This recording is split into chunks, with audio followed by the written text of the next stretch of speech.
आजच्या कार्यक्रमाची सांगता छत्रपती संभाजीनगरमध्ये घरकुल योजनेची सांगता माननीय इम्रान साहेब हे करतात. जी पंतप्रधान आवास योजना आहे ती देशभर चालू आहे. तर माननीय पंतप्रधान साहेब सांगत आहे आम्ही साऱ्या लोकांना ही योजनेचा लाभ फ्रीमध्ये देणार आहे. आता फ्रीमध्ये तर देऊ राहिले, पण इथं महानगरपालिका प्रशासनाचं म्हणणं आहे की ही योजना फुकट देत नसते, ती तुम्हाला फुकट भेटणार नाही आणि त्याला पैसे भरावाच लागणार आणि त्यांची 8 ते 10% अमाऊंट भरावा.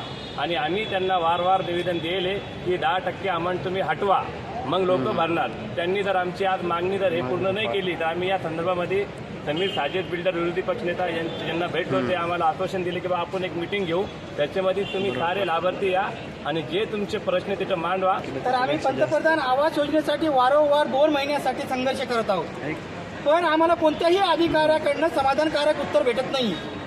आज हा अधिकारी इथं बोलतो, उद्या तिथं बोलतो, आज गाईडलाईन संपली, उद्या गाईडलाईन. अरे गोरगरीब जनतेला तुम्ही गाईडलाईन दाखवताय कशाला?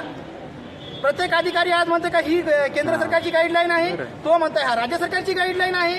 अरे गाईडलाईन गोरगरिबाची PM आवास योजना तुम्ही जेव्हा काढली आहे तेव्हा गाईडलाईन तुम्ही डिक्लेअर का नाही केली? तेव्हा हेडिंगवरती तर मोठ्या मोठ्या याच्यावरती दाखवलं होतं पंतप्रधान आवास योजना, सर्वांसाठी मोफत घरं. अरे कुठेही तुमच्या मोफत घरं. आज तुम्ही 322 स्क्वेअर फुटाचं घर 14 लाखामध्ये देताय, तर आम्ही तुमच्या याच्यामध्ये कोणत्या बजेटमध्ये बसणारे गरीब आहोत? तर वारंवार आम्ही प्रत्येकांना सांगून सुद्धा कोणाच्याही कानावर घूर रेंगत नाहीये. आज आम्ही ती बातमी कुठंतरी विरोधी पक्षनेते समीर बिल्डरकडे गेलो आणि त्यांना आम्ही निवेदन केलं की साहेब हा आमचा मुद्दा तुम्ही उचला.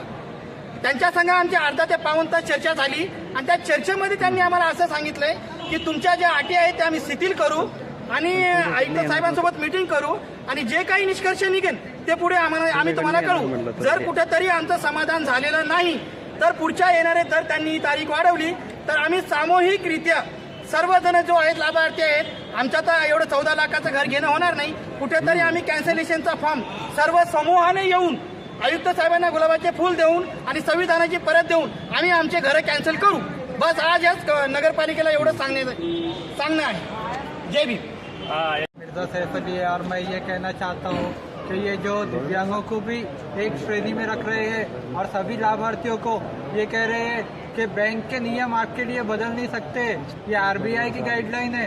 तो मैं ये कहना चाहता हूँ कि ये पंतप्रधान आवास योजना बनाते समय इनका होश कहाँ पर थे? इनको ये पता नहीं था क्या कि दिव्यांग गोर गरीब इनके पास सैलरी स्लिप होगी या नहीं होगी, या इनकी आर्थिक परिस्थिति कैसी होगी? आर्थिक परिस्थिति को देखते हुए इन्हें मुफ्त घर दिया जा रहा था, जिसके कारण इनको प्रधानमंत्री आवास योजना, इस योजना का नाम है. ये तो ऐसे हो रहा है गवर्नमेंट जॉब से रहेंगे तो ही आपको घर मिलेगा, फिर ये प्रधानमंत्री आवास योजना चलाने का फायदा क्या है? बस माझं एवढंच म्हणणं आहे की जी पंतप्रधान आवास योजना जी काढलेली आहे, आमच्यासारखे गरीब लोकांचं कुठेतरी एक मन दुखवलेलं जाते. जर आमचे हे जर अटी पूर्ण झाल्या नाही तर आम्ही इथं अमर उपोषणाला परत बसणार आहोत.